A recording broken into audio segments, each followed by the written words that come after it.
Hi, this is Bazi from Meslova. By the observations and demonstrations of William Harvey on our circulatory system, that is transportation in our body, and also he did number of experiments on dead bodies and on different animals.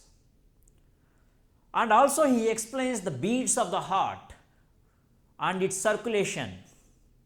But the modern biology explains where the heart is located and how the different types of blood vessels are originated from the heart and how they carry the blood and also bring back to the heart.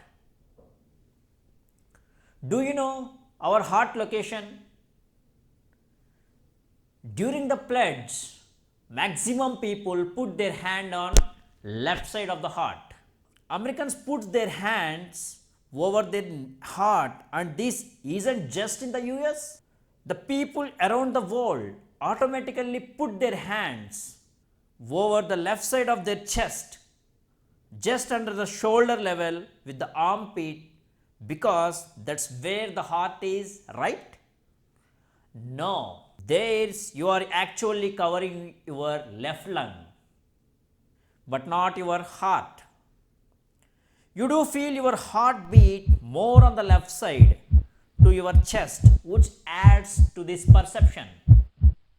Now you can see the heart is not located on left or right, but it actually placed in the center of the chest cavity, bounded by sternum and ribs, the spine closely behind it, with both ventricles lying on the diaphragm. It's enclosed in a protective sac called the pericardium, and it's wedged between the two lungs. But note, it's not symmetrical. There's a tilt which makes it seems like it's more to the left than it actually is. The heart is cone shaped with a narrow apex or end pointing roughly to the left hip, and the broader end or base, the base actually being the upper part pointing the right shoulder. Here the muscle wall surrounding the left heart, specifically the left ventricle, is much thicker than the right. Here's a view from the back. This causes the heart to offset slightly to the left, and along with being the largest of the four chambers, it gives that considerable impression of being more to the left side.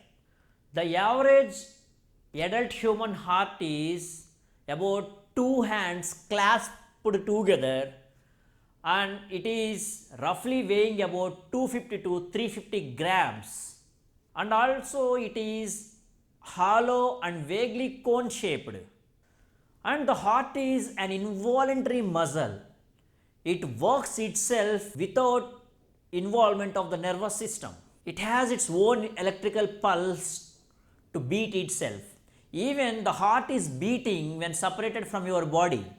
The heart is a muscle organ with four chambers and two upper atria and the two lower ventricle chambers. And both the right and left side of the heart is divided by a septum.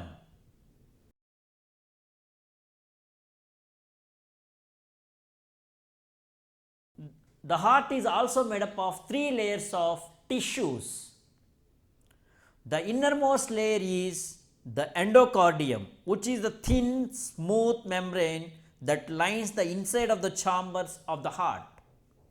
Next is the myocardium, which is the middle layer. It's the muscular wall of the heart or the heart muscle. And third, the pericardium. This is a tough double layered fibrous sac which covers the heart. If you look little more closely to the layers of the heart, you can see that the heart sits inside a sac of fluid that has two walls called the serous pericardium. The outer layer is called the parietal layer, and it gets stuck tightly to another layer called the fibrous pericardium, which is made up of tough, dense connective tissue which holds the heart in place and prevent it from overfilling with blood. The inner layer is called the visceral layer, and it gets stuck tightly to the heart itself, forming the epicardium or the outer layer of the heart. The cells of the serous pericardium, both the parietal and visual layers, secretes a protein-rich fluid that fills the space between those layers and serves as a lubricant for the heart, allowing to move around its space to reduce the friction. After the epicardium, there's the myocardium, which is the middle layer. This forms the bulk of the heart tissue because those cardiac muscle cells contract and pump blood in addition to cardiac muscle cells. These are crisscrossing connective tissue fibers which are made up of collagen that together forms the cardiac muscular skeleton which helps supports the muscle tissue. The myocardium also has dedicated blood vessels called coronary vessels which lay on the outside of the heart and then penetrate into the myocardium to bring blood to that layer because it needs a lot of energy to pump blood throughout the body. Finally, there is the innermost layer which is called as endocardium, which is made up of relatively thin layer of endothelium, which is the same layer of cells that line the blood vessels. This endocardium binds the heart chambers as well as the heart valves. And this is a general structure of the heart. If you go deep down into the heart, the internal structure of heart is looking very different. The heart has the whole lot of moving pieces and it has different types of chambers, valves, arteries, veins and different types of blood vessels to carry the blood and flow the blood throughout the body cells.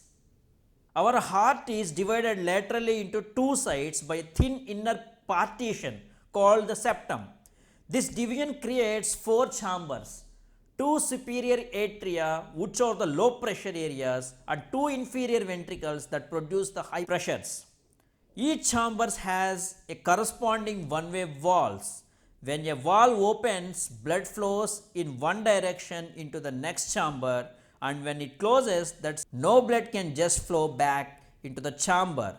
It just left. So, if you put your ears on someone's chest, take a permission before putting your ear on someone's chest. And you can listen the sound, the lub-dub.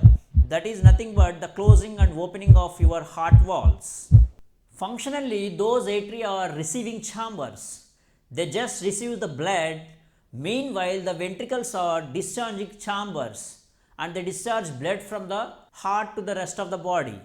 As a result, the atria are pretty thin walled because the blood flows back into the heart under low pressure and all those atria have to do is push it down into the relaxed ventricles. But ventricles are very strong, they need to shoot blood throughout the body, hence their walls are very thick and they need lot of energy to push the blood throughout the body. And all the ventricles and auricles both are connected and erasing blood vessels which are carrying the blood to entire body, that is arteries and veins. The inner space of the left side atria and ventricle are smaller when compared to the right side of atria and ventricles. The four chambers of the heart, in which the openings of this one chamber to the another chamber is guarded by one-way flow valves. There are two valves on the right side of the heart and two valves on the left side of the heart which are guarded between these chambers. The valve present on right auriculoventricular septum between the right atrium and right ventricle is tricuspid valve which has three muscular cusps. The valve present on the left auriculoventricular septum between the left atrium and left ventricle is bicuspid valve or mitral valve which is made up of two muscular cusps. The cusps of these valves are attached to a fibrous tissue called the cardiac tendon which is further connected to the papillary muscles of the heart. The contraction and relaxation of these muscles helps in opening and closing of these valves. Two major blood vessels are originated from all these chambers and which are helping in receiving and pumping of the blood throughout the body. The major blood vessels that originated from the right ventricle is pulmonary aorta that splits into left and right pulmonary arteries to the lungs. This is guarded by a wall called pulmonary semilunar valve or pulmonic valve. Another major blood vessel that originates from the left ventricle is the aorta, that is systemic aorta, which is guarded by systemic valve or aortic semilunar valve that carries the blood to the rest of the body.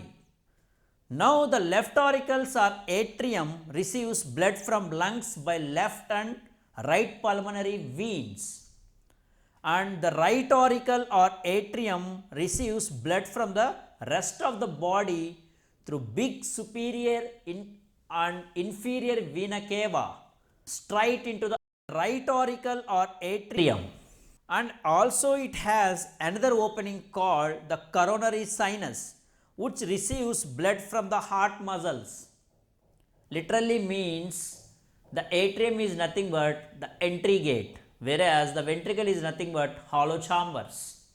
These are the major blood vessels which are originated from the chambers of the heart, both from the auricles and ventricles. You know, heart has its own electrical circuit. It pulsates itself. Even if you separate from the body, it beats for some time. The continuous rhythmic movement of the heart is controlled by a special type of tissue called the nodal tissue, which is made up of by pacemaker cells, which consisting of sinoatrial node or SA node and the atrioventricular node or AV node, the bundle of His and the Purkinje fibers. A continuous flow of electrical impulse from the SA node to the Purkinje fibers helps in the systematic contraction and relaxation of the heart. You know, our heart beats about 2.5 billion times in an average lifespan, and also it beats more than 100,000 times per day. This is the specialty of our heart. Till now, we understand the overall structure of our heart and its chambers and how they are guarded by their walls and how the chambers are originating the blood vessels and how the blood carrying through these blood vessels throughout our body. And we will meet and discuss about the importance of blood vessels and its structures and different types of blood vessels like arteries and veins in detail, and also the functionality of the heart and its function, especially how it produces the music loved up. Until then, bye bye, thank you, see you soon.